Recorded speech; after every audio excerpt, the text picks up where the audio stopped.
Hand raise button down at the bottom of the screen. Yes, we're being recorded as of now.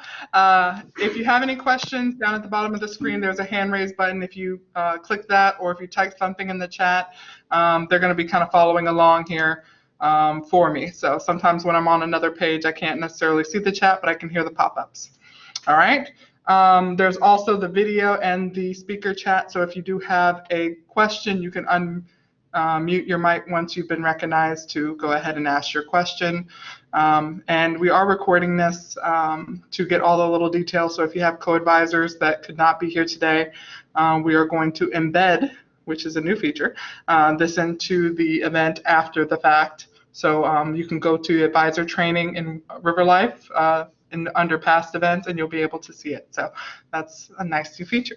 So starting off today, welcome. I want to definitely say how much things have changed and how we're doing a lot of things that we've never done before with meetings, with engaging our students. We've been kind of testing some things out all through the summer, so we definitely have had some experiences with all different types of forums. We've been through Zoom, we've been through Blackboard, we went through Teams, we went through, I think, so many different things right now. So we've been trying different engagement tools, and we definitely want to make sure that if you do need any help as you're transitioning to this virtual world, we're here to help out as much as we can.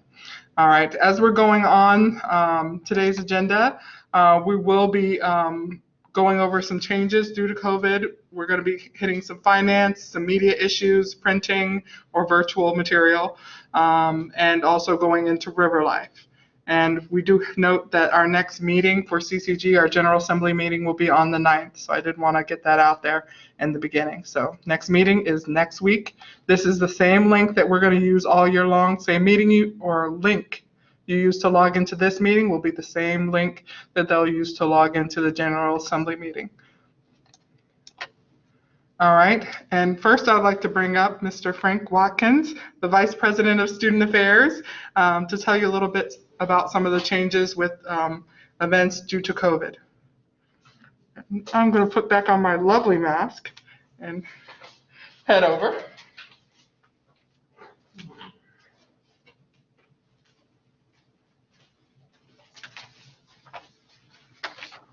All right, good afternoon, everyone. I'm just going to be brief with my comments because for the most part, we are following the same procedures as we have done in the that we did in the spring, as well as in the summer session. When it comes to travel, all student travel still is on hold at this point in time. So therefore, we're not approving student travel in district or out of district. As far as with meetings, here's what we're telling you.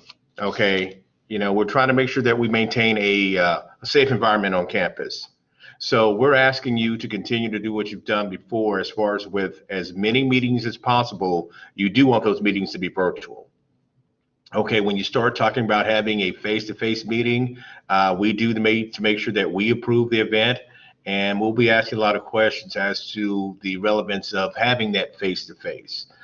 We understand that, yes, you're trying to, have our students engaged, but at the same token, we're trying to do a lot of things in order to make sure that we still have as much as possible COVID-free environment, on campus. So we're asking you again to look at your virtual meetings. I know that this is a time in which you are being challenged, and we all are, as far as with being creative with how do we get folks together and do things. So again, it is an opportunity for us, though, to look at the virtual environment and to come up with some new and innovative ways of being able to do student engagement, for clubs to meet, for clubs to do fundraisers, for clubs to do different types of community activities without necessarily having to have individuals in place. Now, if you do have a meeting or something that you wish to have in person, again, you need to put it through our office and it has to be approved. Things we're looking for is to make sure that, okay, whatever it is that you're doing, again, the relevance of what it is that you're doing, as well as to make sure that, okay, any type of meeting that takes place face-to-face is going to be done so in a very safe environment. But again, we're looking for us to stress as much as possible the virtual connections that we can, with our meetings and activities that we do this year. And as we move into the spring semester, we'll continue to evaluate. We'll continue to evaluate the situation throughout the fall semester. So there are opportunities where things may be changed, but it just all depends. Again, we're constantly watching what's taking place within our community, as well as the nation, with what's happening with the whole COVID situation. The other thing, just general safety. Again, we put out some things for our students to follow. We're asking that as you conduct your meetings and things that, and if you're on campus in general, we're asking all our students, we're asking you as faculty members and, and advisors for our clubs and organizations to help us maintain a safe environment by wearing your masks, by washing your hands, by following all those CDC guidelines, as well as, keeping the social distancing. So again, we're challenged with creating something that's new. So we're asking that all of you help us in order to have a safe and secure environment. Okay, and that is all that I have. Thank you.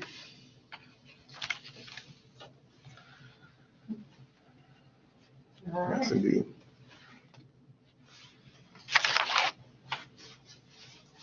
Thank you so much. All right. Thank you so very much, Mr. Watkins. And we're actually, yes, any questions? Yes, please. All right.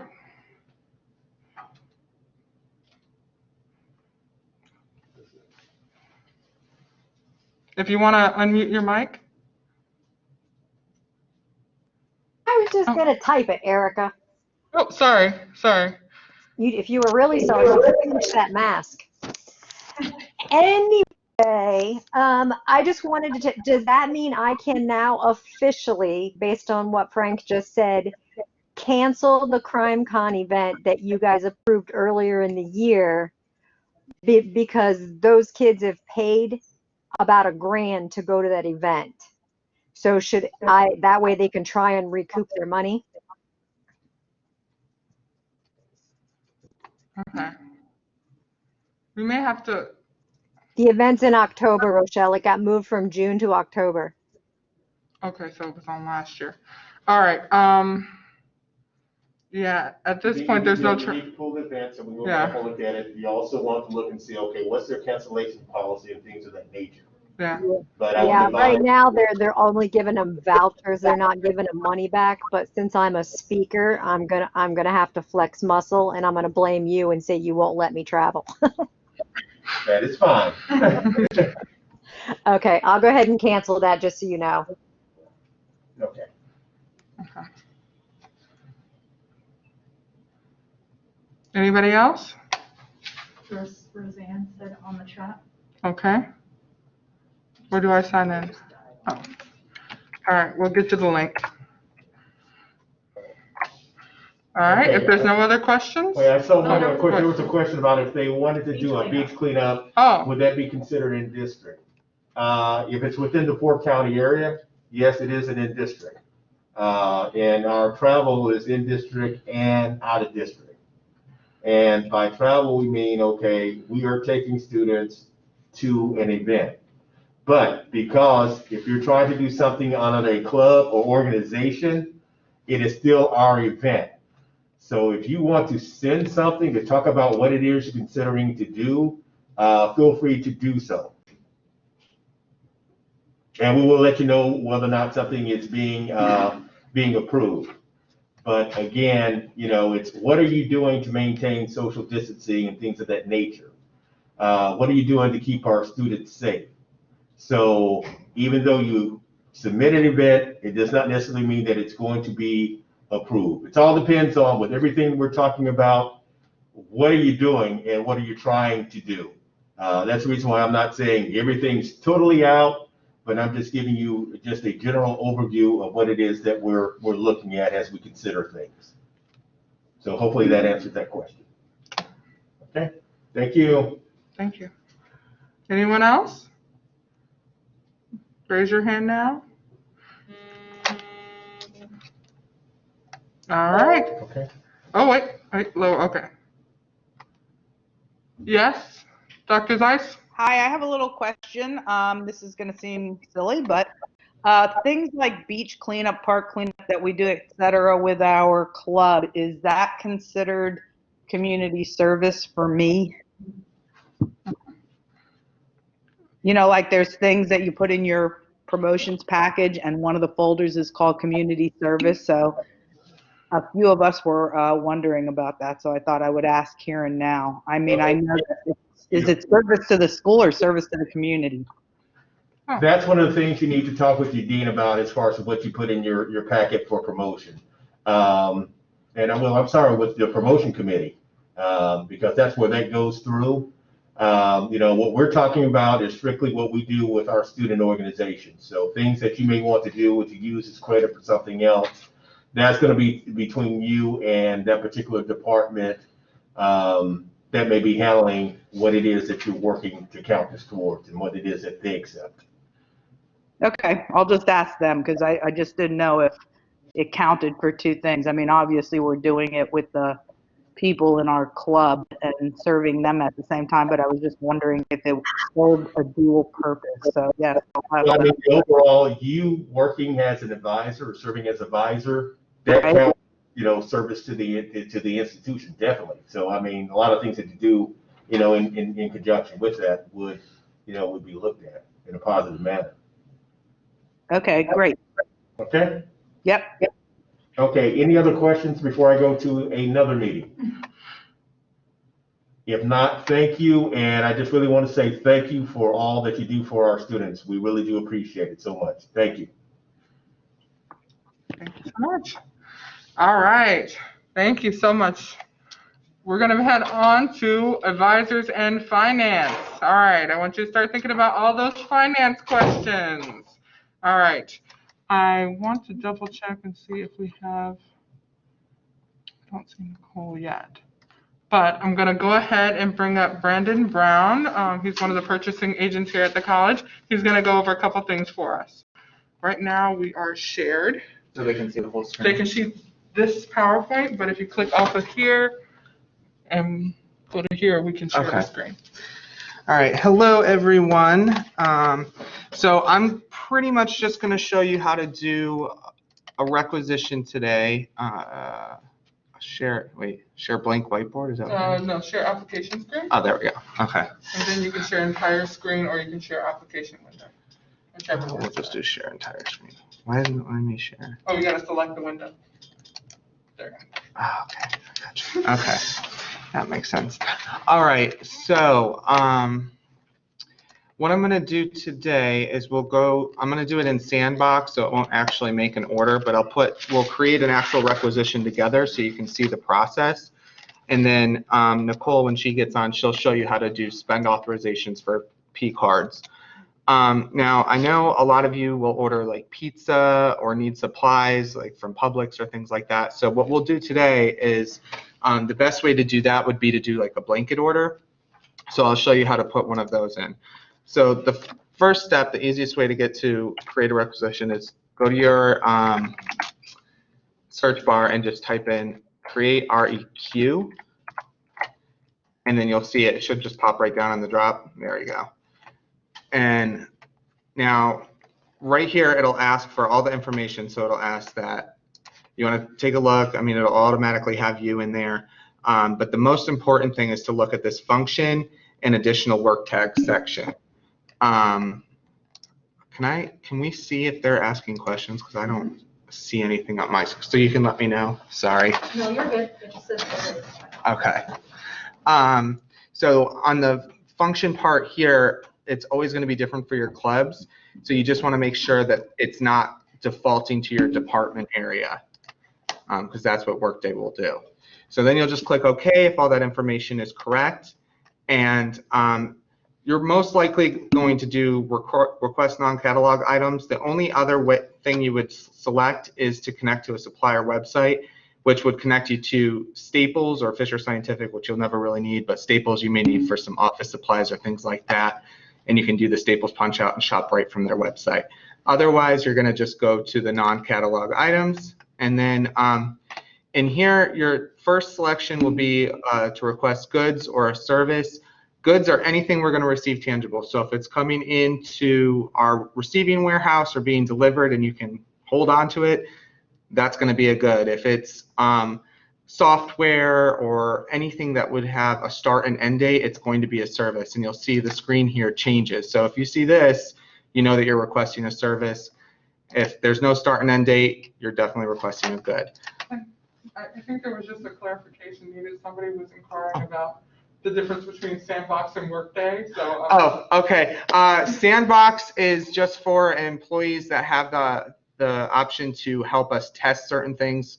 So it's for people like me who provide training. So when I do something, it doesn't affect our actual Workday system. It doesn't create a real order. So that's all that's for.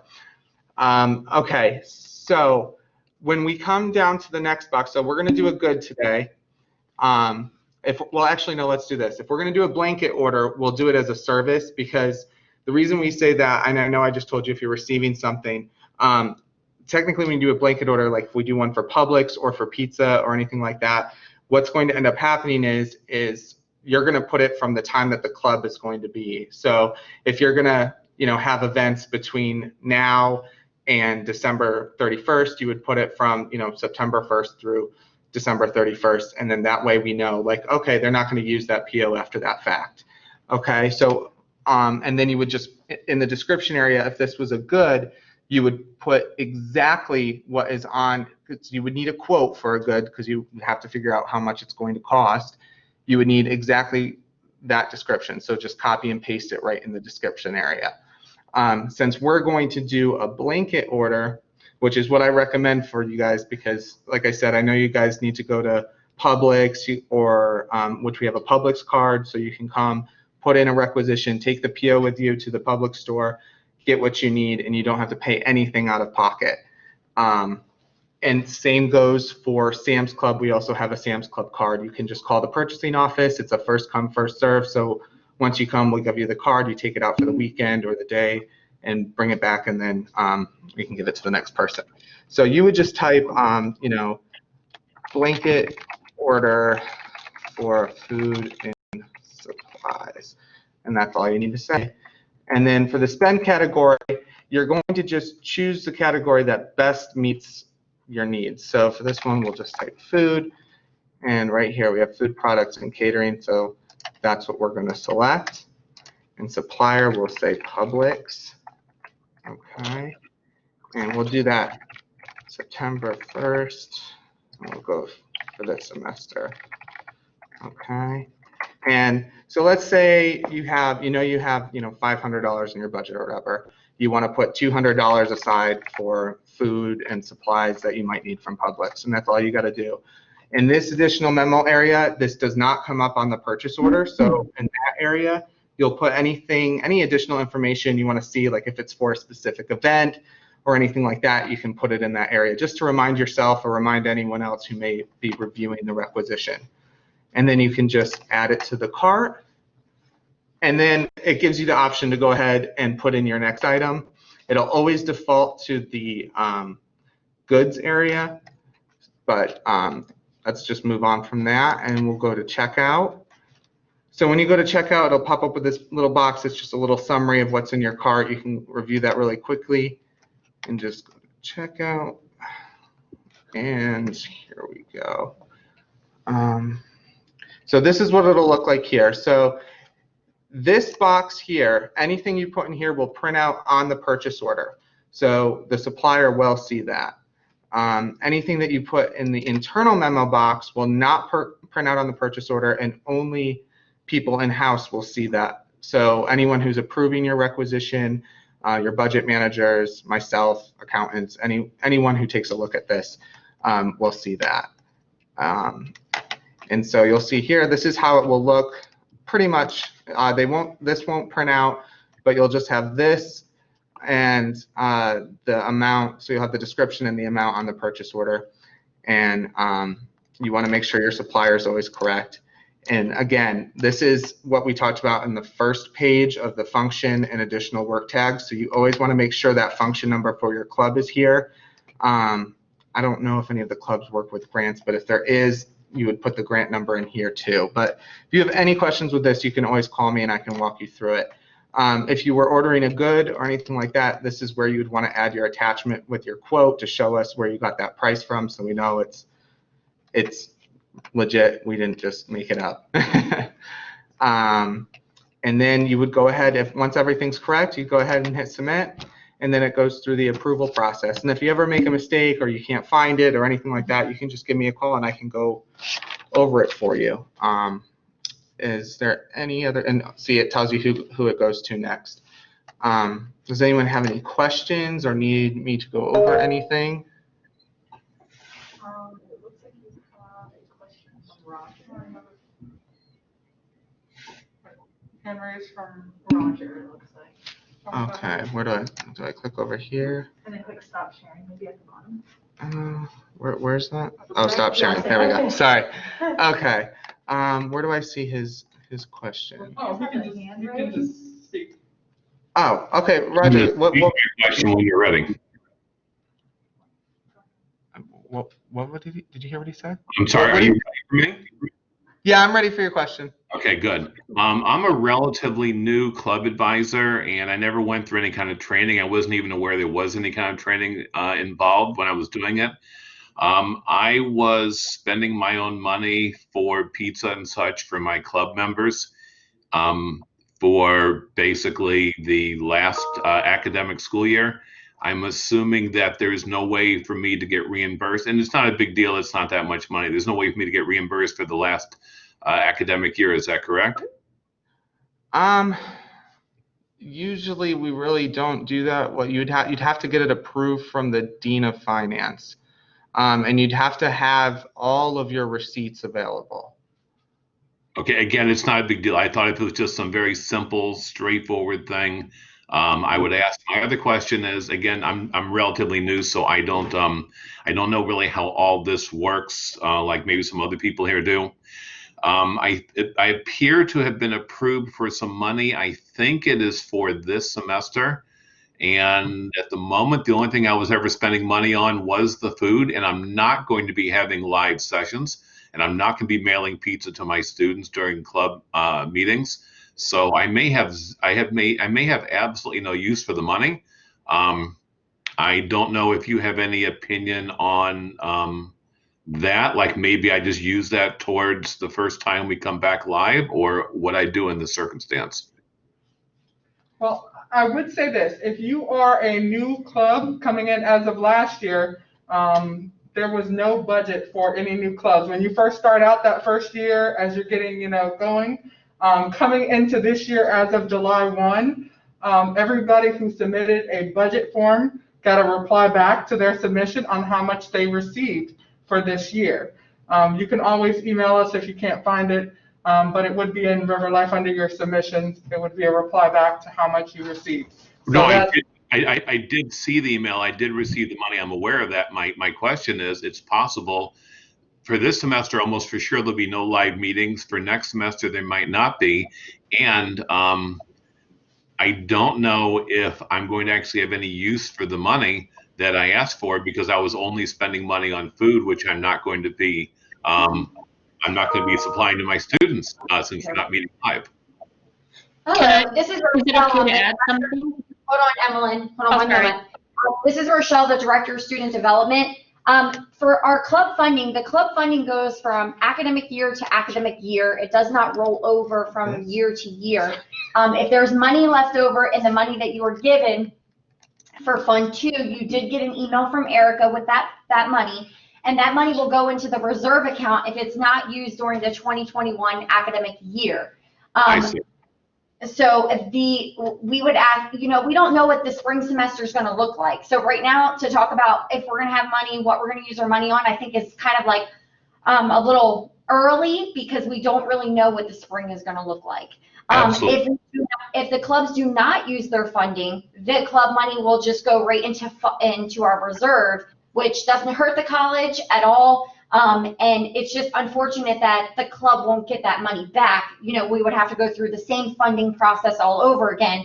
And that usually we get the request for the academic year, for the following academic year, about 45 days prior to the spring semester ending. And then that's when the clubs would be looking at funding for the following year. And obviously, usually what we do is when we're planning out the budget year with our clubs and organizations, if clubs don't use their money, we look at that. But obviously, we're in a different circumstance right now where obviously we don't want you to just spend money to spend money. There's items you could buy for your club. And Roger, I think you're the math club for Chastain campus, correct? Yes. Okay, so with the Chastain campus, you would want to look at maybe like supplies that the club would need, or things like that, or maybe like a table throw to advertise, or a poster board, or different things like that. Typically, our clubs and organizations do use their money for food or drinks for meetings, because that's the incentive to get students to come to events that we do. Obviously, we know that that's not happening, but like I said, we will definitely look at all of the scenarios for the following year. That makes perfect sense. You cleared it perfectly. Thank you. Okay, you're welcome. And Emmeline, you had a question? I actually was going to suggest that the things that you can't really spend on face-to-face right now is when you can really spend on the throw. It took a while for us to get it, but we did use it for like a little bit, and it made a major difference. It's established us as a club. And another thing too, I don't know if you have something like this, but I'm the advisor for HOSA, and they have a national HOSA where they actually put in a registration, and some students can't afford it, even though it's $25 for the year. Is that something that I can use towards that? The $25 for like I wouldn't pay for everybody, but I would probably thinking if I can use the money for the officers that we're gonna pick sometime this year. The thing is, you have to be careful, because then you set yourself up for like a pattern. Just as long as people understand that this isn't something that's done every year. I mean, it just depends. Okay. You don't want to create a precedent where you're constantly paying for that, because you won't be able to do that every year. But small. So as long as your people are aware that this isn't going to happen all the time, and it's we don't want the money to go to waste, so therefore we're going to use it this way. I mean, I don't see that there would be a problem for that, and as long as you're paying students. Okay, I do have another question. It's very difficult, and I'm sure everybody's feeling this too right now, is to get them engaged. They're struggling with just maintaining their courses. But if they decide to maybe create an opportunity for I don't know, like a scholarship kind of thing, can I use the money from the club to say, okay, for first prize you get this, let's just say it's like an essay or a project? You cannot give money for scholarships, nor can you give gift cards. Okay. Well, what we are doing, and it's a new program, it hasn't been unveiled yet, it's in the process, we're working through a little bit of kinks in River Life. So what we are doing is we've created an incentive program to encourage students to participate in student life. So when students go to 5 events in Tier 1, which is called a front flip, since we are the River and we do have a swim team, it's called front flip. And so when students attend 5 different activities in the front flip portion, they will earn swag, IRSC swag. So we will send them, the first group of prizes will be a pennant, a lanyard, a highlighter, and a River Life pen. Then if they complete those 5, then they move on to the next tier. The students can do this at their own pace, their own rate. The next tier, they will earn a neck gaiter that is all souped up and customized just for people that are doing Splash Perks, is the name of the program. Once they do that, they do 5 events, they get the neck gaiter. The next 5 events, they get a water bottle and a sweat towel. The next group, they get a t-shirt. And so students finish this at their own pace, and we mail out their giveaway. So this is something else that we are doing as an incentive to get students really engaged in the process. The domains are called Connect, Get Involved, Lead, Succeed. So the first group of events is all about connecting to the resources to IRSC. The second group is getting involved, and that's talking about campus and social engagement. The third group is personal and leadership development, focusing on the student, developing them as a whole. The Succeed category is all about professional and career development. So therefore, we are really building off of our slogan in River Life, which is Connect, Lead, Get Involved, but bringing it to the next step. Everything that they do in this Splash Perks program is also going to count for emerging leaders, legacy leaders, and all different activities. So they may be doing one thing in one category, but earning rewards in all 3 categories. So it's just something, as you were talking about, being incentivizing and knowing that students are not going to be engaged as they normally are. We already thought about that. And so this is the program that will be unveiled in the next week or so. Like I said, we're just working through some technical difficulties in River Life right now. Any questions? Sound good? So your club meetings all count. And so that's the next question. The things that you're doing, we're going to branch off of that, just like we do in emerging leaders. For instance, for emerging leaders, for civic engagement, we have, attend a Caring Through Crafting workshop, or attend a Caring Through Crafting meeting, because they're making things that are eventually given to the community, or they're learning how to do a service learning item. So everything that we do is going to be related to what you're doing as a club. So Erica and I are watching closely when your events come through River Life, and we're able to assign categories to them that you won't be able to see, but we see. And then it'll automatically tie it to the Perks program, automatically tie it to emerging leaders, legacy leaders, and yes, our new online program that we get a lot of questions about is called NSLS, National Society of Leadership and Success. You may get questions, is this a real program at IRSC? Yes, it is. And we had 170 students complete that program during the first year last year, and that is strictly an online leadership program. So we have so many different avenues for our students to get involved in. And I know I'm off topic, but it all relates. I know you guys were asking questions about how are we going to get these students engaged. Well, we're on it, and we need your help with that. So spreading the word to your students will be very helpful. What's next on the agenda? I have to go over spend off. Okay, there you go. Now Brandon's going to go over spend off. I know you guys were asking him questions that he wouldn't have known, because he's in his one core group of finance. So. Yeah, finance questions I can do, but that's about it. Okay, share screen. Where did I do that again? Okay. They're seeing the screen, right? I can't see yet. No, you have to share screen. So go back to the. And then this one, right? Yep. Okay. And then. There we go. Yep. Okay. Select share. Okay. Okay. We don't need. Oh. We don't need that. We do. Is it doing it now? Okay. All right. So if we're going to do a spend authorization, it's pretty much the same idea.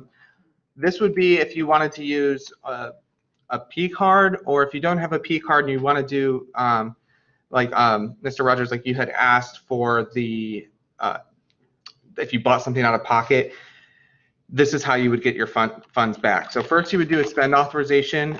Before you even make the purchase, always create a spend authorization, because if you do not, you will get a justification as to why you did not. And it goes up through the line, and yeah, we don't want that. So basically, when you go to create a spend authorization, this is the first page you're going to see. You're going to put a little description here. Just so you know, the description that you put in this box automatically, when you pull up all of your spend authorizations and you look at that, that will come up as the description of whatever you're using it for. So if you want to just put everything that you're doing for a certain event for this, like say we're going to do beach cleanup items, or I'm going to say, we'll just say beach cleanup. You can just put that. Okay, and then for your justification, you can just say goods, miscellaneous items. Let's say that, Say they were getting or going on a trip. Okay, perfect. You Well, gotta pay for registration. oh, okay, there you go. Well, then let's do this. We'll just say registration, okay? So you can just say registration for whatever your purpose is, and then you can say student registration, registration for whatever. We'll say HOSA, because I know that that's one that I work. Virtual conference. Oh, virtual conference. There we go. Let's keep it simple. Okay, it'll automatically always go to direct deposit. Leave it there. Don't mess with any of that.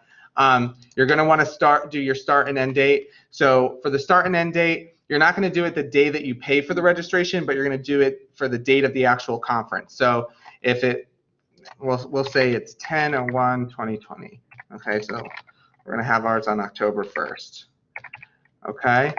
And then here you'll add any attachments. So if you already have a registration fee and you know it's $20 per student to register, you can just put that one copy there, and you don't even have to do that. Spend authorizations actually do not require attachments, but you can if you want to.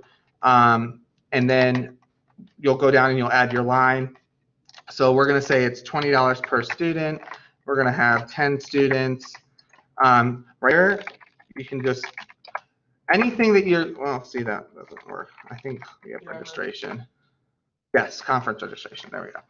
Okay, so anything that you can think of, there's almost every expense item that you can possibly think of in here. So if it's not there and you want to know how to do it, you can always give me a call in my office and I can tell you how to do it.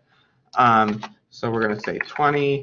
So the quantity will automatically total up everything. And then you can just say, in the memo field, I'll just say $20 per student. And then that way we know. You would select the cash advance if you were doing, what was it, student stipends, right? You guys do that sometimes, Yeah, right? for like meals and things. Yeah, so if it were a normal world and you were going somewhere and you wanted to give students money to go get food or whatever and they had a student stipend, that's when you would do the cash advance. But that would be a separate line. You wouldn't put it all together. Okay, so, and then again, you want to check your function number. It automatically defaults to, do we have a question? I think Rochelle just answered. Oh, okay. I'll show too. Okay. We'll show them.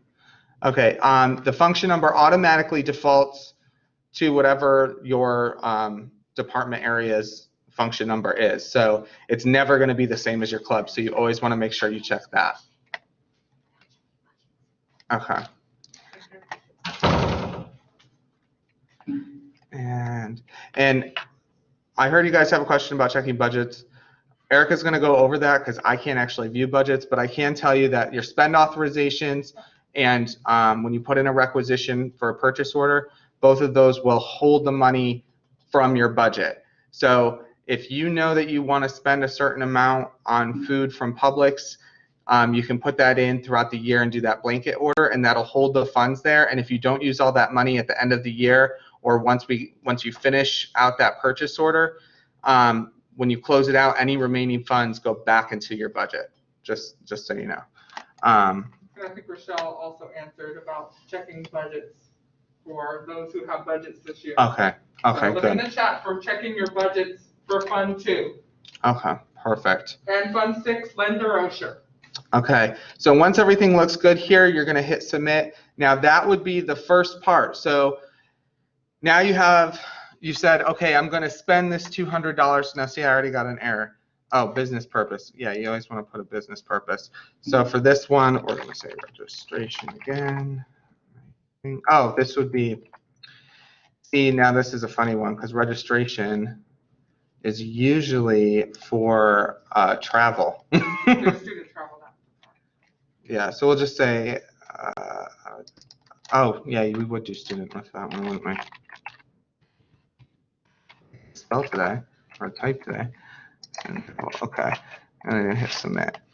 All right, and then let's go to so now you've submitted it, but that's not the last step. So to actually get, like, what that means is now you can either use your P card. You cannot spend your own money on that. You can only do up to $100. So, yep. So if it's more than $100, you would have to either do a requisition, or you would need to get permission to use a P card or use your own P card.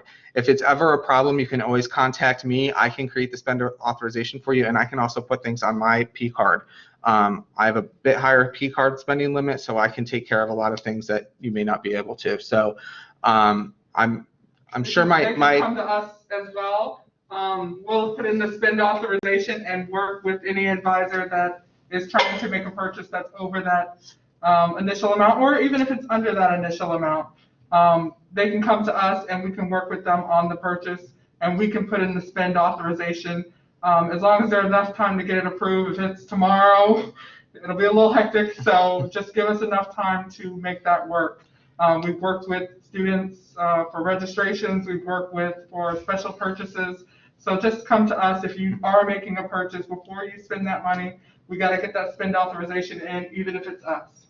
And the rule of thumb for finance is give yourselves 2 weeks, because especially now with everything that's going on, the approval process sometimes takes a little bit longer depending on who needs to approve it. If a VP needs to approve anything, it takes a bit longer because they're not always right at their desks or in their office. You know, they have a million meetings. So just keep that in mind, that you give yourself some time. So we try not to do things last minute, but if it is last minute and we need to move it along, you can always call my office. Right now, my office goes right to my cell phone, and I answer my phone on the weekends if I have to. So I'm pretty much available. Just leave a voicemail. That's my only request, because if I don't make the call, I'll definitely try to get back to you if you leave a voicemail. So after you do your spend authorization, the way that money is going to be reimbursed to you if you spend it out of your own pocket, and again, remember, not over $100. If it is over $100, you do it on a P card, or even if you're trying to get that $100 back, you're going to have to put in an expense report. So after you get your spend authorization approved, then you can do your expense report, and it would be the same thing. You go create EXP, and here it gives you the option to create an expense report. Now, because we're training and that spend authorization hasn't been approved, we don't have the spend authorization number. But if you had the spend authorization number, you could click here and that spend authorization would pop up. See, like this one, it pops up here because Eric already has one in there, but we won't use that right now. But we'll just say create new expense report for today. So you'd put in the memo field here how much you spent. If you did a blank, kind of similar to like what we said with the requisition, is doing a blanket order. If you just created a spend authorization, let's say for public, well, not for Publix, but for materials and supplies, you could post multiple expense reports against that one spend authorization. That spend authorization is literally just telling us, like, this is the amount of money I want to reserve to spend. Can I please have it? It's just a request to spend the money. So if something came out at a different price, or it wasn't exactly what you thought, there's like a 10% threshold that we allow for you to go over. Under is never a problem. So you never really have to worry about that, because I know that's something that a lot of people do. They'll go back in, they'll try to change their spend authorization when they really didn't need to, and then it goes all the way back to the approval process and people are asking why. So just know that you only need to do that once. But the expense reports, you may have multiple expense reports against one spend authorization. So the same thing, you would say in the memo field, whatever you purchased, we'll say supplies for club meeting, or whatever we did. Oh, no, for this one we did the Virtual registration. yeah, virtual registration. Okay, so we're just going to leave it like that. Business person, I think we did student travel for that, even though we're not student travel. And again, you'd want to check your function. Now, Okay, this is great. I'm so glad you have all these transactions. Don saw this, he'd be so mad. Okay, no, it's okay. So this is a great example. So if you do have a P card and you haven't used it before, which I'm sure if you've had one, you've already used it, your transactions will come out down here.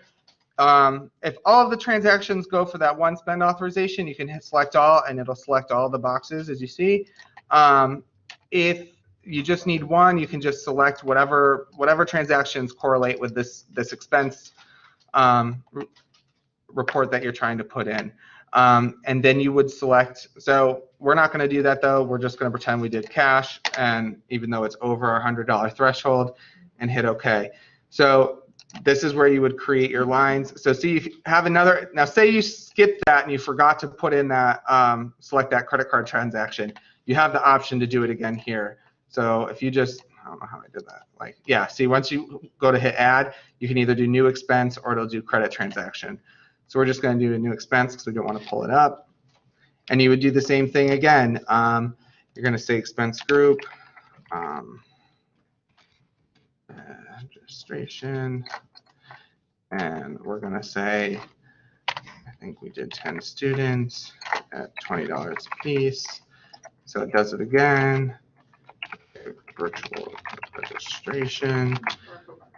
And then you have your, again, you want to check, you always want to check your functions and additional work tags. That is the one thing that is super annoying with Workday, is it will always populate with whatever your area function is that you're assigned to. Now, one thing, and to be honest with you, I don't approve expense reports anymore, so I don't know if this gives you an issue, but I know that you usually have to put the attachment here. You cannot put the attachment on the expense line. If you put it here, it's going to give you, I'm sorry, now she's, if you put it in this area, it's going to give you a warning when you try to get out and tell you that you have to add an attachment, and people go crazy thinking they've already added it, but it has to be under this screen. So you would just hit the attachment tabs, add the attachment here, and you're good to go. And then here is where you want to, it'll sometimes also give you an issue. So if you don't add anything in that memo field in the beginning, it'll give you an issue, not let you move forward if there's not a memo field here. And to change that, all you'd have to do is hit edit, and you can change it here. And this is just like I said on the spend authorization, when you put that little memo in there, it's going to show up when you're looking. If you pull up all of your expenses, it'll give you, a whole, you can pull it out as a whole expense sheet. That'll be your description, so that you have a mini description to know what each expense report is for. That's something that no one ever told me, and I kind of learned by default. So, and it's nice to have. So that's pretty much it. Once everything is all done, you would just hit submit. Now watch, I'm probably going to get an error. Oh, no, I didn't. I guess Sandbox doesn't give you an error when you don't attach. And then it would go on to the next person. And again, I don't approve these, but I can always review it with you if you have questions and you don't know, if everything's right. I can usually take a look at it and tell you. Does anyone have any questions before I move on? And then this square? Ah, there we go. Okay. And then go to the chat box. So I think Rochelle and Dan have been catching up. Oh, perfect.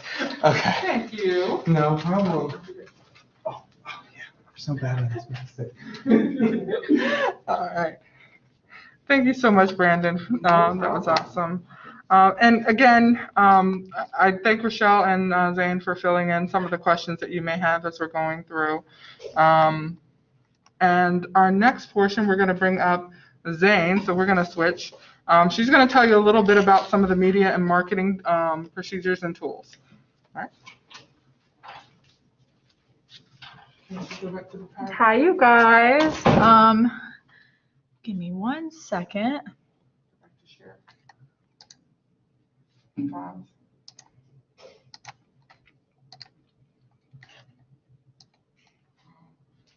I have to click on it? Okay. Okay, cool. All right. So, hello. And for those, wait, I'm going to put my camera on. All right. Hello. So for those of you who don't know me, my name is Zane, and I work hand in hand with Erica and Rochelle in the Student Activities Department. So like she said, I'm going to go over media and marketing. All right. So right now with everything going on, obviously we're moving to a lot of online modes and things of communication, along with social media and things like that. And social media, as we have been seeing, it's just something that's obviously going to grow and continuously grow throughout the years, excuse me. So for those of you who want to get a social media account for your club, maybe you don't have one yet, there is a couple of rules and things that you have to go through. You can't just create an account just because. You do have to go through a couple of things and a couple of steps. So firstly, all our social media pages must be approved through student activities and institutional advancement. So on our, if you go on River Life and you click on CCG, under our documents, or is it forms? No, it's documents. I'm sorry. Under documents, there's a social media area. You click on that and it'll show you the forms and the procedure, the request form and the procedure. So that will be able to, you guys can fill out the form that way, and then we'll be able to, I guess, approve or deny your social media page. And also you get to read through the procedures.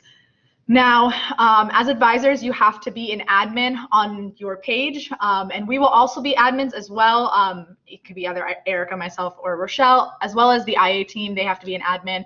And the reason why we do that is because, let's say a student happened to be an admin, they graduate, we don't know their username and password to the accounts, and the account kind of just becomes null. So it's just something for us to make sure that we keep up to date with things, and just so we can keep checking in on those things.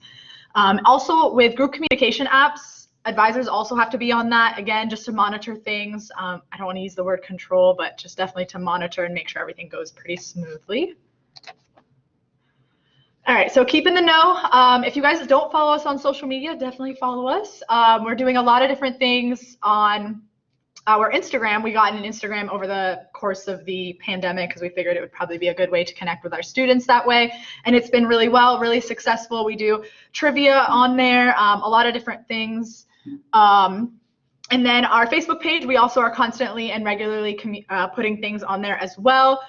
So definitely follow us if you can. And then the main college page has control over the Twitter account along with the Snapchat. So definitely keep up with us. So a list of marketing websites and things that we found useful in our department. We use different design websites like Canva and Poster My Wall. We used Poster My Wall for quite some time, and then we've moved Canva just because we feel like we like the functionality of that a little bit more. And it almost offers like premium features just without having to pay for premium. It's really great. It's very user-friendly as well. So any flyers, marketing materials, and things like that that you need to create for your club or events, something that's eye-catching for the students, you definitely check out those two websites. And if you don't know how to use like Photoshop and things like that, this is so much easier. So I definitely recommend checking those out. Different group meeting apps that we also like to use, and I'm sure you guys have used them too. Blackboard, which we're using right now. Again, it's free for all of us because we are working here, and it's free for the students. So it's kind of a really easy way to have your meetings on and things like that. We're also using Zoom, which I'm sure you guys are familiar with as well, and along with Microsoft Teams. So you can keep those things in mind too if you guys want to use different modems to collaborate with your students virtually. Other group communication things that we also do, obviously we definitely want you to I feel like you guys aren't even seeing my face. We definitely use River Life as much as you can. That's where you can communicate with the students. We really like using Band. Erica and I and Rochelle like to use that. It's pretty easy to use, especially if you're maybe in different clubs and things like that. It's easy for the students to utilize it because it's all on one app. WhatsApp is also pretty easy. GroupMe, Facebook Messenger, Discord, all of those things are great. Just remember you have to be an admin on those chat things, just again to monitor the chat. All right, and I think we're good. We're good to go. So I think Rochelle is going to be next. I don't know if you're going to do it in your office, Rochelle, if you're going to pop in over here. Oh, just kidding. She's right here. All right. Thank you, Zane. You're welcome. Does anybody have questions about any of the social media or the open communication tools that Zane was referring to?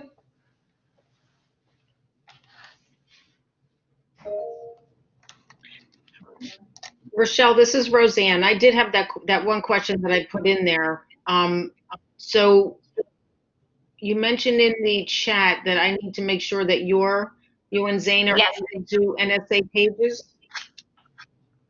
Yes. So if your club has any social media pages at all, then Zane or I need to be on the account. Okay. The reason for that being, Zane kind of touched on it, is leadership changes from time to time, even club advisors.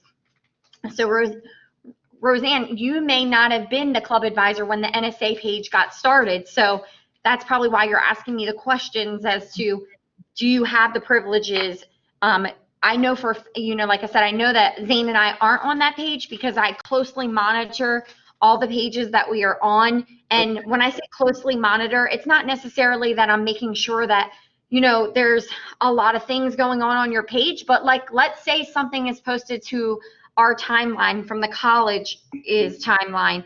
Like yesterday, for instance, there was the message from Dr. Moore. So what we did was we went, and every page that we managed, we put on the message from Dr. Moore. That way, it doesn't always leave it to the advisor doing all the work, nor the student, but it's a collaborative effort, and we can share like week of welcome events and all of that. And I see the question that says, which social media outlets seem to get the most traffic? What should we focus on? And that is, I would leave that up to your student organization group. We use a lot of Facebook. I know that the younger generation tends to use Instagram, but you are limited to what you can do on Instagram. So it's kind of like a preference with your organization. Talk to them and see. But for the college and for IA and marketing purposes, Facebook seems to be the one that they use the most. What I tend to do with Zane and I is I leave the Instagram accounts to Zane, and I focus on the Facebook accounts. But again, it just depends on your working. It doesn't always have to be the primary advisor doing this either. It could be your secondary advisor, your co-advisor. But again, with budgeting purposes, only the primary advisor can have the budget access unless you determine that someone else needs to have budget access. I recommend that those of you that were following along with the presentation, the question came up, how do you check your budget?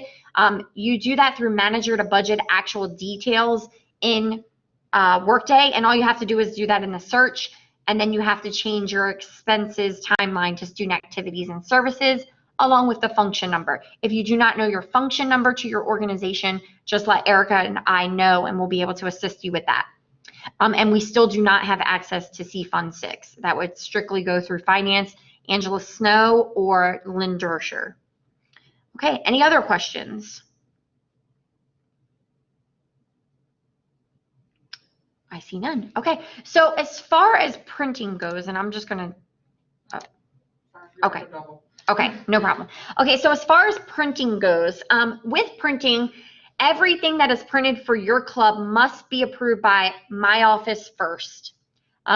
It doesn't go to the print shop first. It comes to me, and then I will approve or deny, make corrections. So my number one piece of advice is, if you have a flyer that you want to post, do not go and print 50 copies on your own personal printer. I don't care if you do that after I look at them, but let's just say you printed 50 copies and now there's something misspelled on the flyer, or we have to change verbiage or something like that to match the college standard, then you just lost 50 copies.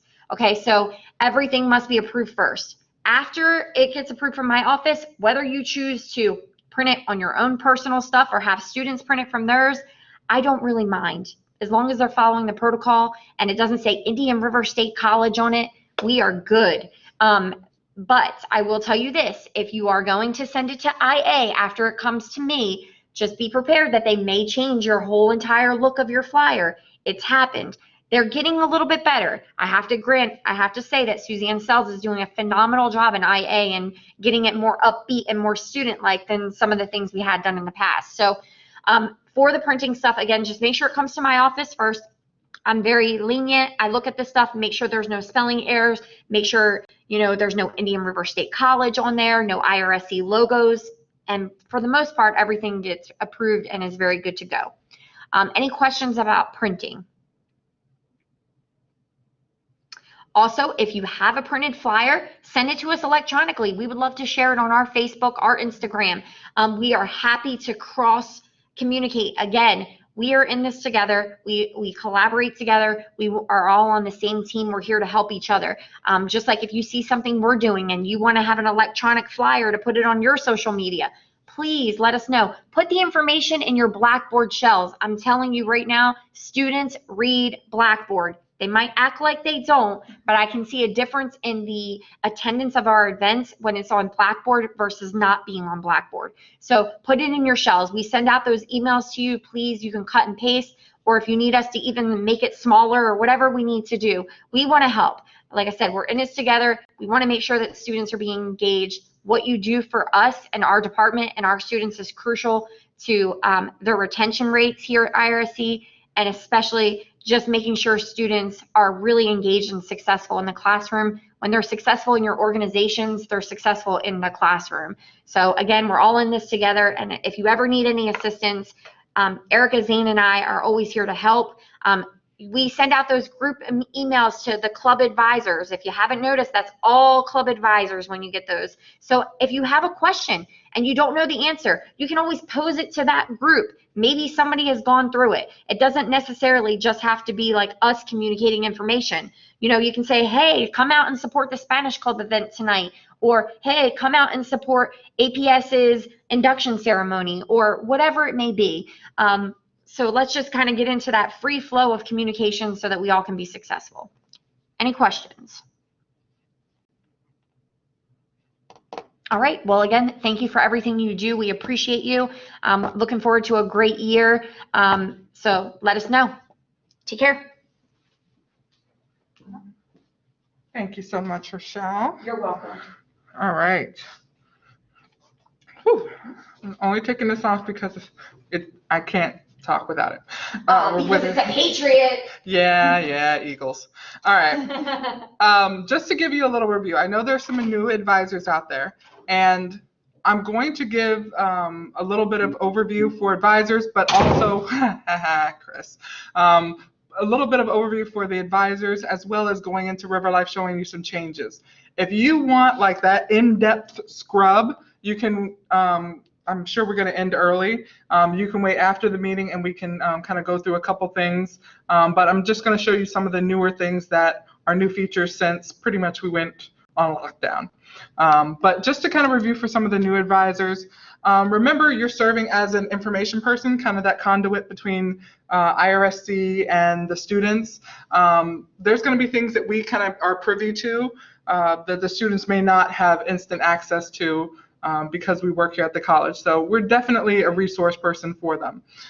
You want to definitely make sure that you're attending all formal business meetings and be kind of in the know on the chats. There's been some times where the students are making plans and the advisor doesn't know what's going on, or vice versa. The advisor kind of spearheads something and the students are being filled in and you don't have as much support. So definitely make sure that you are going to be present for those functions and those meetings that the students are having, even if it's just kind of listening in and making sure everything's going well. All right. Definitely make sure that once you are the primary advisor or budget checks, you'll be able to go in, and I even have I can even walk you through after this session and showing you how to get into that budget. I know Rochelle kind of gave it in Word format, but I can show you afterwards. But as you're going in, you're your budget person.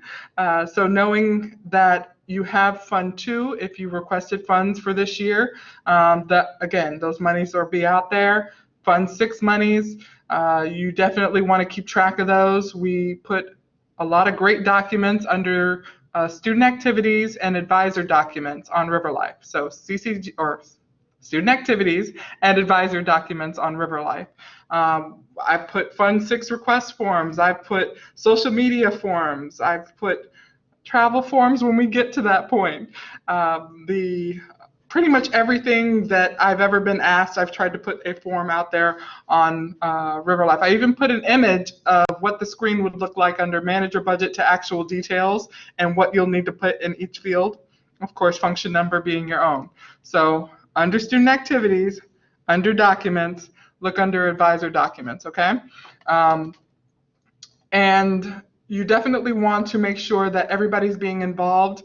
If your rosters right now are 40 people deep, but you know only about 20 people are being involved, now would be a good time to send a message out to all your members to say, hey, who's still with us? Congratulations if you graduated, but you must be currently enrolled and have a 2.0 GPA if you are going to be a part of organizations. I know some people asked if someone is finishing up like an incomplete or something like that. You can hold on to that student. Soon we'll be going into a registration process for organizations. Oh, that's fine. All right. We get in the same way as the students do. I've realized that me saying Pioneer Portal versus Okta, students are very, they kind of look confused. So just know that when you talk about logging into your Okta, sometimes the students don't know. So it's the same thing as my Pioneer Portal. We just tend to call it Okta. That's how we get in. There is a public view for River Life. So if you put your event as public, anybody outside in the community will be able to see it. All right. I will show you in just one moment. Remember, we've already went through the approval process. Please give us 2 to 3 weeks. We've just had a very hectic week last week. I'm trying to go through all the event requests that was submitted. When there's less time than that, it just takes a little bit more for us to get in there and review things. All right. Completing points forms. Everybody in the organization can complete points forms. You don't necessarily want this all on you. I know some advisors put forth the form. You may want to designate a member of your organization to submit the points forms for the organization. It just may streamline it a little better and prevent duplicates. This year for points, the only thing that has changed, we got rid of box tops. If you do still have some in hand, I talked to the treasurer, you can still hand those in, hopefully within the next couple weeks. Hand those in if you are holding on to them. If you haven't started collecting them, forget I even said anything about box tops. All right. But one of the things that we are giving additional points for is campus sharing. This will include any events that you host virtually. So we're almost treating it like it's another campus, your virtual environment. So that's a positive. When I say points, our point system is a competitive system for Club of the Year at the end of the year. The organization that has the highest number of points through involvement, that could be just a couple members participated in, say, game night last week, or if members went to the drive-in movie on Friday, you can actually get club points just for attending an event. Organizations can get points for attending or hosting their own event. You can get more. You can even get bonus points for tracking attendance, which is very important at this juncture, because think if you have a meeting virtually, you want to make sure that you're tracking everyone and showing the involvement that we know is taking place. It's very hard to go back and look at an organization and say they had 100 events, but no one attended any of them. So you definitely want to make sure that you're tracking students, because then they can earn swag from our office. Absolutely. And try to submit it within 2 weeks. The treasurer tries to hold off, but she doesn't want to get backlogged on points. So you definitely want to make sure that you're submitting the tracking as well, and that could equate to extra funds. We like funds, right? Don't wait till the last minute. We do send this out. March is when this gets sent out. You have until the last day of the spring semester to submit your budget. I'm telling you now, just as if anybody missed the last deadline, I usually send out an email, then I send out another one, and then we send out another one. So just be on the lookout for that when we get, I'm telling you now for spring. We will send out that usually in the spring semester. You have 45 days to submit it. Don't wait till the last minute. That's how you get your funds for the next year. Even if you're not sure, try to calculate out, talk to your students ahead of time, make this plan before you get up to that point where you are submitting, because usually around that time students are already on exam mode and they don't want to talk about it. So I know next year will probably be a little different from the start of this year, so I did like to put that in there that we usually do it around that time. All right. We already mentioned Fund 6, and you do keep track of your own Fund 6, so when we're not able to look that up, Rochelle mentioned that earlier, so definitely let us know if you have any questions or need help keeping track. I even have a budget register under that student activities documents as well, so you can print that out almost like a checkbook and keep track of what you have in there once you call, so you don't have to keep calling. We do have a registration deadline every year of October 1st. This will be opening up shortly. This will allow organizations to register. Now, I know I said this last year. But you want to make sure you look over your organization. There was a couple organizations I ended up sending back because they still had their dates from 2017 as far as their meeting dates listed. They had students who were no longer enrolled, a part of their roster. So make sure that if you do need help with anything, whether roster checks, or if there's anything that we can, like help you review, please let us know, because pretty much the registration process allows you to look over everything. You look over your about section, you look over your roster to make sure everybody's, currently active. That's the most important part. If you still have questions about certain students, like I've never seen this person, don't know if they're enrolled, it now may be too early, but I'm guaranteeing you by October 1st, you know who's your enrolled population. All right. You will register your organization. Only primary advisors will be able to see this notification. And once you've done it, it will go away. So then you know you have completed it. All right. It's important because it keeps everything fresh for the year. Still information just kind of sits, and it's not that fun when students are looking about and trying to find out about what the club is doing, and it's very old on River Life. So you want to keep it fresh and make sure you use it. All right. Oh, I do not know why that changed back. I don't know what happened, but please. Can I ask a question? Yes. Can I ask a quick question? Yes. How politely can you say that, can you put a deadline and say that I haven't seen you participate and stuff like that, instead of just removing them? Because they might be thinking that they're there for the entire year or two. But at the end of the semester, I always kind of weed out anyway who are the ones I've never seen or never participated. But if you're saying to keep it fresh by October 1st, is there like a way I can send a message politely that says, it'd be nice if you're encouraged to participate by this time, and if you're still interested, let me know. If not, it's going to be dropped. Is that something that you encourage? Well, there's a couple different things you can do. I would say send a message out to all your members now. And if you want to have them reply back that says, yes, I want to continue to be active, that lets you know now that they're checking their emails, and maybe give them a week of time to actually do it. You would actually send it out through a relay on the page, and a relay is just another way of saying message on River Life. Okay. And send out a message now just to kind of see who's active, see who's still here. Okay. If you don't hear from some members, if you want to check with them individually or resend it close to when you said the deadline would be, resend it one more time. All right. And yes, that's right through your roster settings, manage roster, and you'll be able to go through and send a relay to all your members just to see where they're at now. If you want, once you weed things down, if you want us to still take a look, we can do a roster check for you. But the really important thing is to check your roster, but also check your about section as well, because some of those have meeting dates. It's times and dates of meetings, but if they're from last year, you want to make sure you update that as well. If there's been any advisor changes as the primary advisor for the person who receives contacts from students, you want to make sure that that's up to date as well.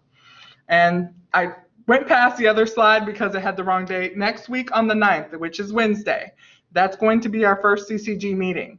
On Wednesday the 9th, 12:30 to 1:30. It's the same time as we always have done, but it's going to be virtual. Same link that you used to log in today. That's going to be our login for the General Assemblies every other week when we have CCG meetings. All right, we're going to start today, then our next week on the 9th, and then our next meeting is going to be on the 23rd. Also under advisor documents on CCG, we actually have the important dates document that we sent out. I know the last time it was sent out, somehow the dates got shuffled, but that's definitely on the advisor documents under student activities. All right, I'm going to take this time right now to move over into River Life. So bear with me. I hope everything goes as smoothly as I would like it to, but that would be too perfect, right? All right, going into an application screen. All right, hopefully everybody can see I'm in River Life right now. A couple of the things that we mentioned before when we were talking about points forms, when you're under forms here, and I know everything is loading. It probably sat idle too long on this computer. My computer seems to remember me all the time. This computer seems to forget me. I don't know why. Maybe it doesn't like me that much. All right, let me try to go in. Excuse me? Yes, you register your club every year to make sure that the current members are current. You only have to do it once a year. Okay, there we go. All right, so the first thing on here is the CCG points form. All you have to do is click here, and this is where anybody, see I've already started one. This is where anyone from your organization can actually submit a points form. So this is what it looks like when you click. Does it show? Oh, that's weird. Is that what your screen shows? Yeah, it says we looked everywhere for. We looked everywhere. Hold on. Wait. Oh, wait. It showing? No. Go back. Just do it again. I swear. I love this computer. I love this computer. It loves me back. How about now? No, but give it a second maybe. Yeah, it may take a second to sync up. I don't know. Okay, yes. All right, perfect. So I'm going to go over to, I swear. All right, so I'm going back over to where I was showing you. If you go under student activities,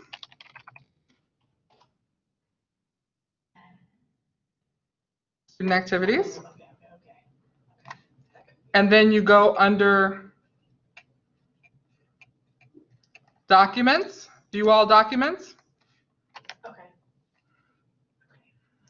Under here you have advisor documents, you have budget, and I shared a picture here of just how to actually, what the screen will look like for when you go into manage your budget, just in case you need a refresher when you get there. No, I don't think it'll show because I'm sharing my screen. You also have, under documents, you have the social media forms and the procedure for social media. So you have those. All you have to do is download it and you have those. Anything for travel, I put all the different aids here, the vehicle requests, meal allowances, personal student travel waiver, all those forms are here. We also have a sign-in sheet, so if you've ever had to do a sign-in sheet or if you're on a session and you know there's 5 students and you just want to write them in, remember if it's virtual you have that attendance URL link, which makes it so much easier. Anything for printing requests, that's all here as well. If you go back out to the main page, you have our activities calendar as of yesterday. You also have important dates for CCG. Which rooms are booked by Dr. Rebecca Wright here in our office. You also have user life guides. These are how to create an event on River Life, how to track an experience in River Life. This is for a student who's submitting community service, or if you are submitting community service on River Life. You also have how to message your members or how to send a relay. And you also have how to track attendance in River Life. And like I said, some of these are always evolving since River Life is making some changes. I do want to show you some of the recent changes. For example, we've entered some TED Talks into the system as events for students to participate in. Now, this may be something normal. You'll see the picture here, but this is new. You're now able to embed YouTube videos within your description. So if you do embed a YouTube video, what will happen is wherever you embed it, it will actually put the video within the description. This can be great for news articles if you did a recording maybe of somebody receiving an award, or, the organization receiving recognition of some sort, and you have a video of it. Or you can actually put in little things like this. Maybe it's an advertisement for something that's coming up, and you want your members to be able to actually see, not just read. So that's a great little feature that has been recently added. Another one that has been recently added is ways to track. And I'm going to go into here. I'm going into the advisor training page. Now I have access to this page as an advisor. I'm going into the manage the event, which is in the upper right hand corner. Presidents and advisors have access to submit events and to track and work with the details here. So the president and the advisor, some other positions within other clubs maybe have those rights, but it's an individual basis. But consistently overall, presidents and advisors have access to these features. When you go into the event, of course, this is on the back end. You can see that we had 24 hit the RSVP, or excuse me, the attendance URL today. As you can see, it's right here. All you have to do is copy this and paste it into whatever meeting format, whether it's Zoom, chat. You can just take it right from here and put it just like we did in the chat. All right. But under tracking, remember I said there was a couple different changes. When you go in, and you can actually see everyone who attended today. We have a few more. We have, I think, a total of 24. If you see your name here. If you don't, let us know. I know I'm going over it quickly.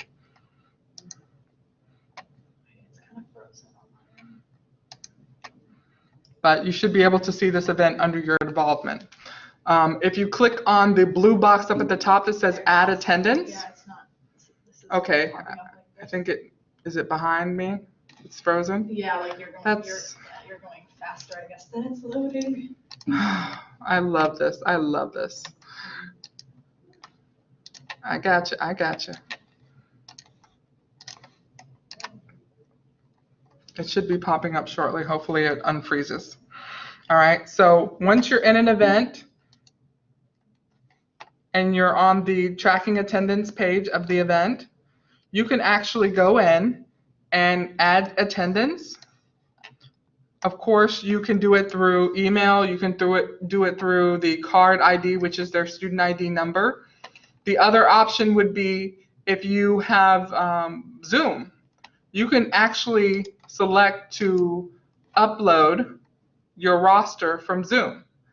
But this is the little caveat when you're uploading from Zoom. It does go over easily. It actually went to a screen that I hadn't seen before in my Zoom account, and it took me there, showed me the users. I was able to download that import from Zoom and attach it right here and submit for attendance. But those students who registered for that Zoom session would need to do it with their student email. Please try to have the students use their student email as much as possible, because anytime they're registering and you get these emails and you're trying to track, especially through this mode of inputting and uploading, you want to make sure that it's reflective of the student email, because it's very hard to associate with a Gmail or AOL or whatever other email. So that's all the system reads. When it comes over, it's just going to look like another email in there, and it won't give the student credit, especially if you're looking for like different swag things later on. All right. I see there's some questions. I'm sorry. Put together a short how to do video.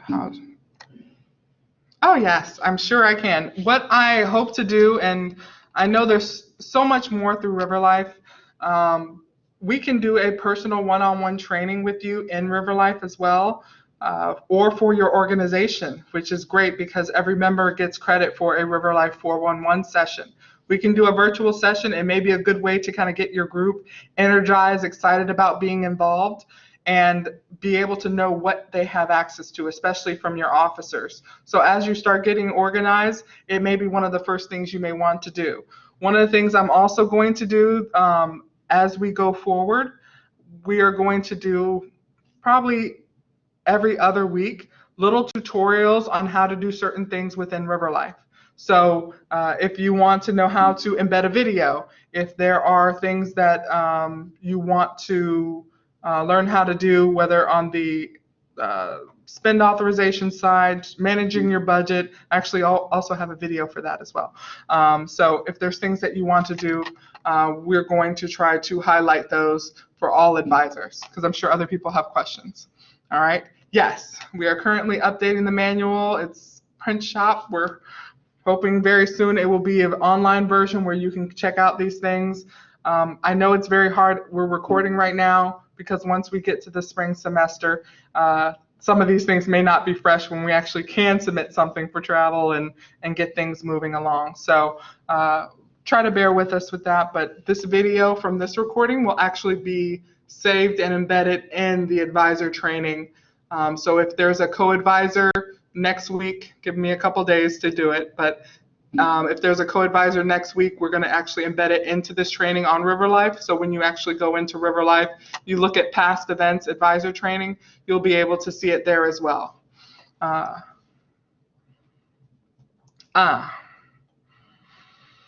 Sorry. I always say that the River Life is an engagement tool. It's where all the clubs and organizations hang out. If they want to get involved, find out what's going on, want to know what the next event is, we have so many different events for students to get involved in. They just have to log on. We're in the same place they're always at, right on My Pioneer portal. So just let them know that they can, as Rochelle said, connect, lead, and get involved right on River Life.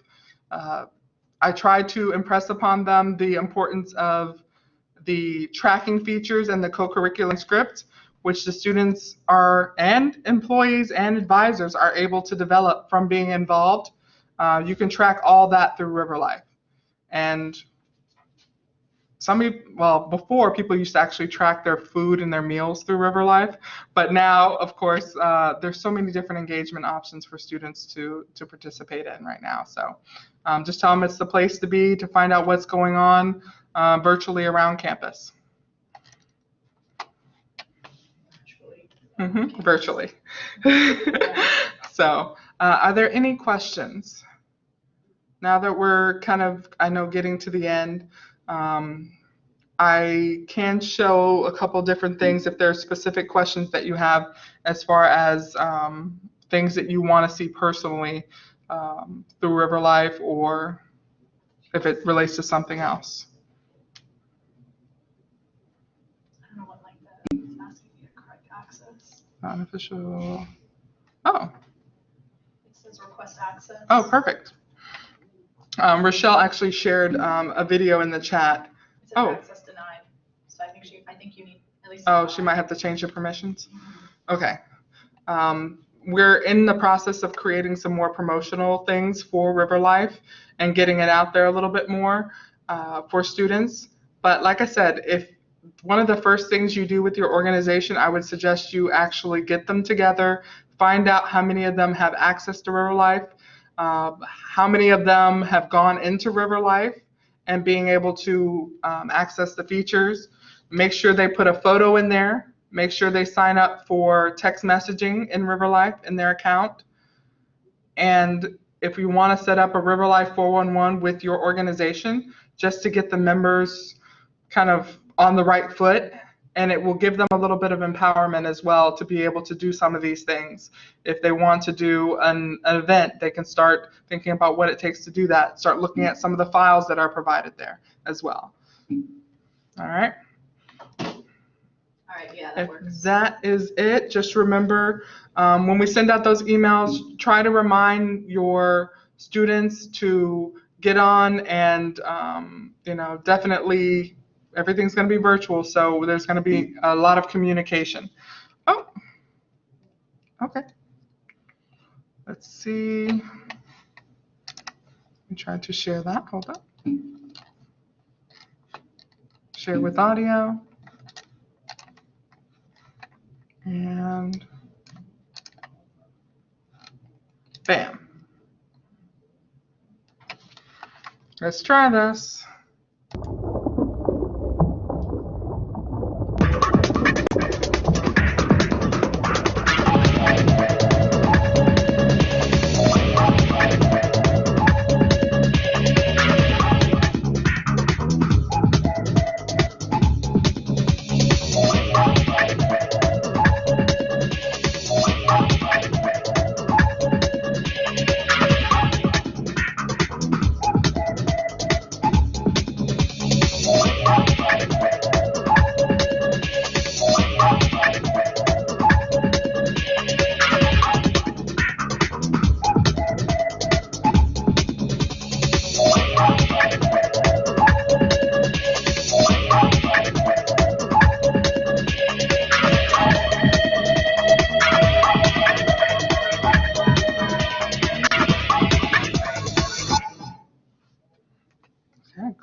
Thank you, Rochelle.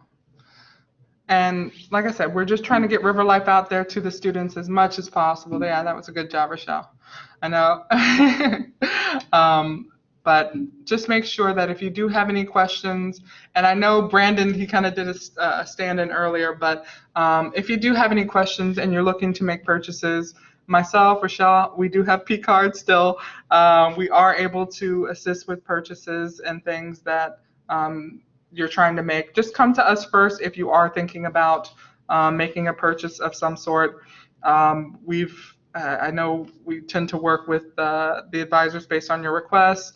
I'm just putting, one advisor actually contacted me to make a purchase for her club on Amazon so they can put together little packages for her club members to pick up and do the project on a following day. So I thought that was very unique, very creative. And there's a lot of things that we could try to help with as much as we can. And make things as easy as possible for you. I know some of the finance stuff can get confusing, but we're here to help. Just contact us with enough time for us to help you out effectively, and trust me, it'll go very smoothly. All right. If you want to go over what Roseanne mentioned in the chat. Please review how to use the attendance feature for your club meetings. All right, absolutely. Now I'm going to just go over a couple features that anybody requests. If you have to go, thank you so much for joining us, but definitely I'm going to go over this feature for you. All right, so when you're tracking attendance, we're going to go up. I'm going to share my screen now and go back to the River Life tab. Hopefully nothing is freezing over here. So I'm going to go back out of the event to the event list. Oop. All right. More events. I'm just going to go. This is how you see past events. All right, so we're looking at our event right now. I'm going to go to the Manage button again. Primary advisors, or all advisors and the club president have access. And when it gets you in, you see this screen. It tells you the status, the visibility, the RSVP settings, date, time. It gives you the link for online. It tells you how many people were invited, maybe people who RSVP'd, and then how many people were actually tracked. This code right here, just mentioning, this was what we used when clubs were in person. For example, if we wanted to do tracking on a computer in the room, a tablet in the room, anything like that, we could copy this. I can do it like that, or I can press here. And then even from my phone at a beach cleanup, I can type in that code and we're all ready to go. All right. It's frozen. Oh, great. It's frozen. Did it unfreeze? Nope, it's still stuck. I'm sorry. I'm not at my desk and this computer is hating on me. All right. Let me try to share one more time.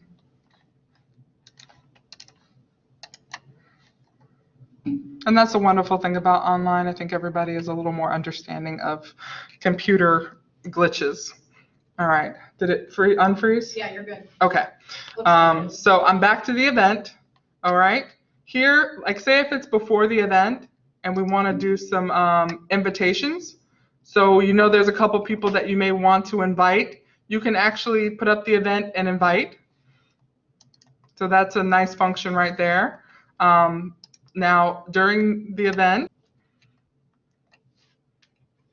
and this just, again, it shows you all the people who have attended today. Now, if you had somebody who attended but maybe left in 2 minutes because they had to leave and you had to stay to the end for something, you can actually put, that they left, and you can add a comment to say that they left. Especially if it's something where we're giving credit for it, you want it to be counted. So you can actually withdraw attendance if somebody did not stay for the whole thing and you really noticed it. But like I said, that's usually few and far between. All right, you can add attendance here. This just shows some of the invitations. Oh, I know he attended. Emmeline attended. So all these are just from our responses, but everybody else has already attended. I've already seen that. All right. And again, text entry.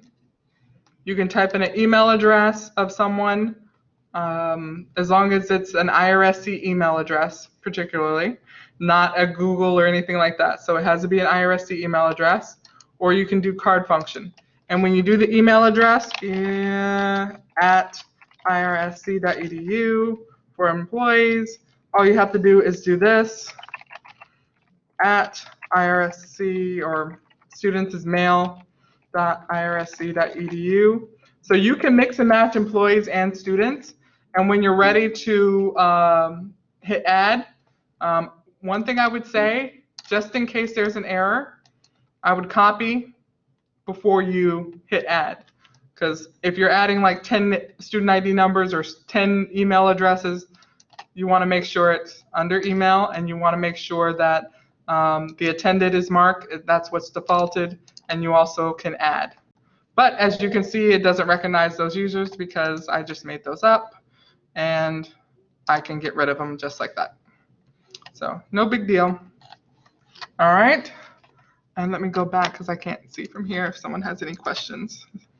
Sorry, I don't see the manage event at the top of the page. Now, what page are you on, Elizabeth? Let me put Are you- my audio on. Yes. I went to the top of the page. I followed the link directly that Zane had given us, and I went directly into the page that you were showing, but it does not say manage event at the top. You're under the advisor training, correct? Yeah.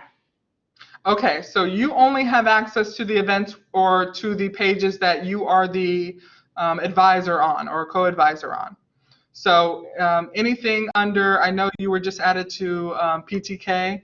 I think Math Club you're on there as well, correct? Well, yeah, I stopped Math Club a couple of years ago, and then I was with PTK all last year. Okay, so under PTK, you will have managed access to any of their events that they submit. Anything that I submit, or because I'm an administrator, I get to see it on everybody's pages, whether I'm a part of, the group or not. So you have to actually be a part of that organization to see that manage feature. So even though you're an advisor, it has to be on a page you manage. Okay, so I don't really know if I got counted for attendance because I didn't see my name there. It's a simple check. Just double check.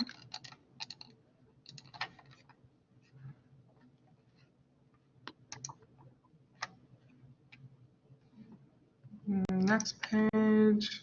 And you can't, I see you have attended, yeah. Oh, okay. Did you hit the link at the beginning of the meeting? Yeah, because all I did was go and press the RSVP, yes, I can attend, so I guess that does it. Well, the link that we